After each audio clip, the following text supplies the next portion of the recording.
En este vídeo voy a enseñaros cómo arreglar un parachoques roto, para pasar de esto a esto. Para poneros en contexto, si no seguís el canal, esto lo voy a hacer en un coche que rescaté del desguace por muy poco dinero y lo enseñé en un vídeo anterior. En principio pensaba cambiar el parachoques entero directamente, de hecho compré uno de segunda mano a unos 30 euros que aunque era de otro color solo tendría que haberlo pintado. La cosa es que primero me puse a intentar hacer un apaño temporal, pero luego vi que funcionaba muy bien, así que seguí con ello y lo acabé arreglando. El truco consiste en unir las partes que están rajadas con un soldador.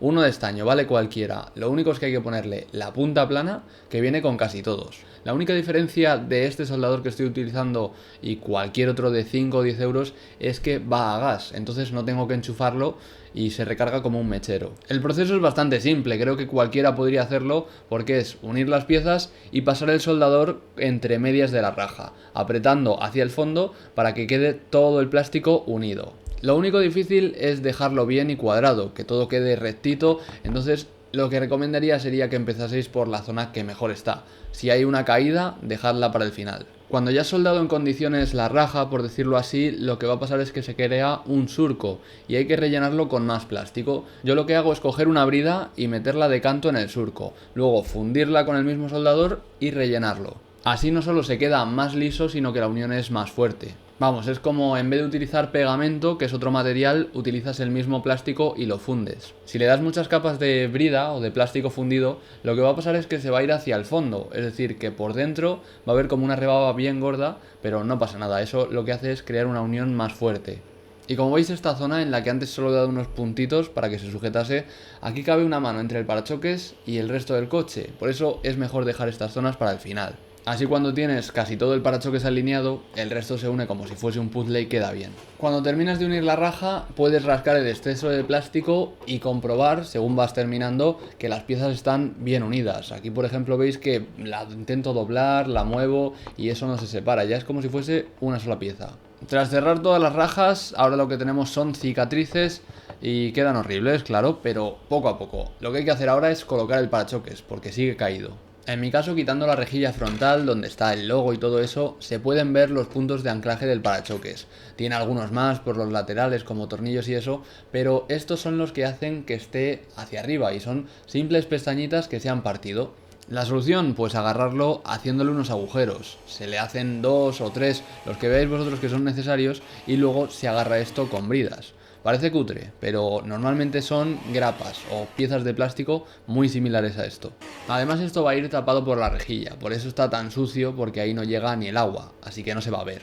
Y bueno, yo he utilizado este método porque le da flexibilidad, o sea, cuando alguien te choque un poquito con el parachoques al aparcar, que es bastante típico, va a tener pues un poco de holgura. Sin embargo, si pusiese tornillos, remaches o cosas así muy fijas, acabarían partiendo el propio soporte. Y aquí, al ir cerrando las bridas, el parachoques se va subiendo hacia arriba y quedándose muy fijo.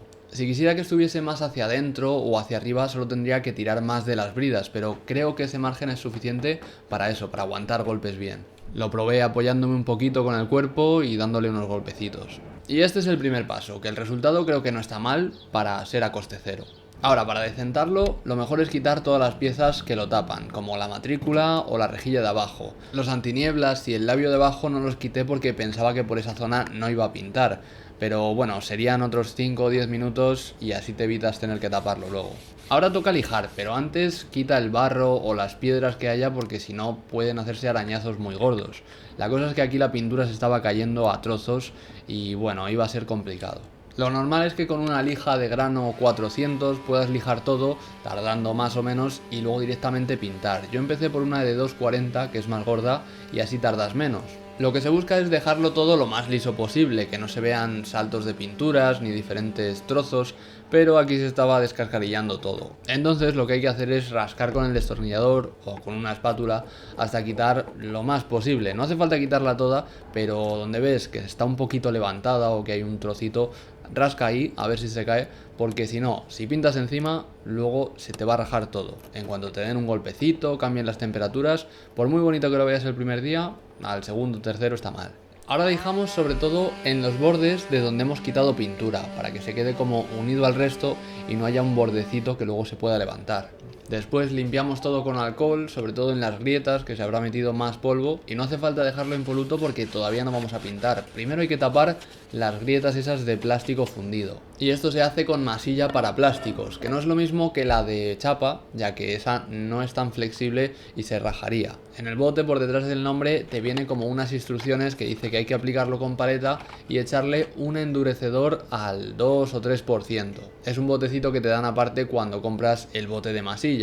Y lo del 2 o 3%, bueno, podéis andar pesándolo con una báscula o podéis echarlo a ojo. Yo lo hago así.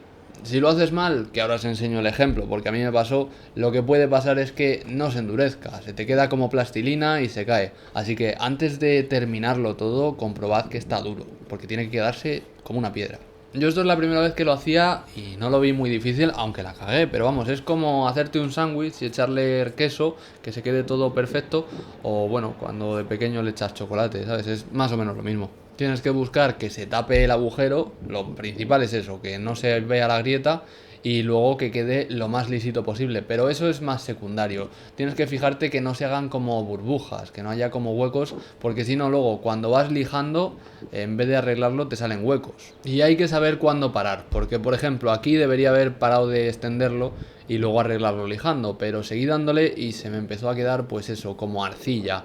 Entonces si le das así con la mano antes de que seque lo puedes quitar, porque tiene como dos etapas. La primera se queda como blandito, arcilloso, más bien como una goma, y ahí es cuando todavía puedes quitarlo rascando, pero luego como sigas esperando, que son 20 o 30 minutos, ya no se quita, o sea, ya es lijar. Así que como recomendación, aunque el bote sea de 1 kilo, que hay como para enmasillar medio coche, hazlo con cantidades pequeñas, o sea, echas una capa pequeña y luego otra si ves que no ha quedado bien, porque si echas una grande y te ha salido mal la mezcla, la vas a tener que tirar. A mí al segundo intento me quedó bien, igual con la paleta no soy el mejor, pero la clave es dejarlo medianamente liso sin preocuparte de las imperfecciones, porque luego hay que lijar igualmente. Entonces así está más que suficiente, como veis todo lisito, ahí un poco regulero, pero eso después de lijar se queda bien. Antes hay que esperar media hora más o menos, lo pone detrás del bote y luego compruebas a ver si se hinca la uña, si la masilla se parte por algún sitio y si no, es que ha quedado bien, ya te puedes poner a lijarlo. Lo mejor de esto es que se lija súper fácil, o sea, claro, está diseñado para eso, pero me sorprende que pasando un poquito la lija, al menos esta que es eléctrica, lo dejas liso en un momento. Así que tampoco hay que darle mucho, la cosa es ir pasando la mano, buscar imperfecciones y quitarlas. Eso sí, tienes que tener en cuenta que la pintura no hace milagros, o sea, no es como unos leggings de estos que aunque tengas el culo mal te lo dejas súper lisito, no, si lo tienes mal y lo pintas se va a ver incluso más, así que tienes que dejarlo perfectísimo, o sea, súper lisito y luego la pintura lo que hace es resaltar lo bien que ha quedado. Cuando estés conforme con el resultado, lo limpias y vuelves a comprobarlo, porque a veces el polvo tapa las imperfecciones y lo que te crees que está bien no lo está tanto. En mi caso le di otro poquito de masilla porque lijando me pasé un poco y llegué al plástico del parachoques y ahí si pintas queda mal, entonces es mejor taparlo con masilla. Cuando lo ves bien a contraluz, mirándolo de lado, pasando la mano y todo eso, es cuando está listo para pintar. Bueno, como se me estaba haciendo de noche, para ahorrar tiempo, en vez de tener que tapar los faros o arriesgarme a que les cayese pintura, los desmonté porque eran 3 tornillos. Los puse así como encima del motor y luego fui poniendo papeles de revistas en la separación del parachoques con el chasis. También tapé el radiador, los faros antinieblas con cinta de carrocero y las ruedas con unas bolsas. Ah, y en el labio de abajo suelo poner unas cartas. Las meto así como en la ranura y es suficiente. Ya después de tapar todo lo que no quieres pintar y con el parachoques limpio, le das la primera capa que es la de imprimación. Si no tienes, te valdría un spray mate, pero mejor la compras y ya está, que no vale cara. Bueno, creo que hay especial para plásticos, para aluminio, pero yo he llegado a utilizar un spray de 3 euros y después de años seguir perfecto, así que tampoco hay que rayarse mucho.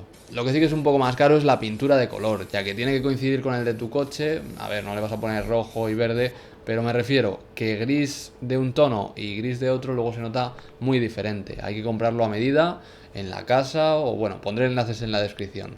Y después al final una capa de laca. Cuanto mejor sea, más te va a durar frente a golpes y arañazos.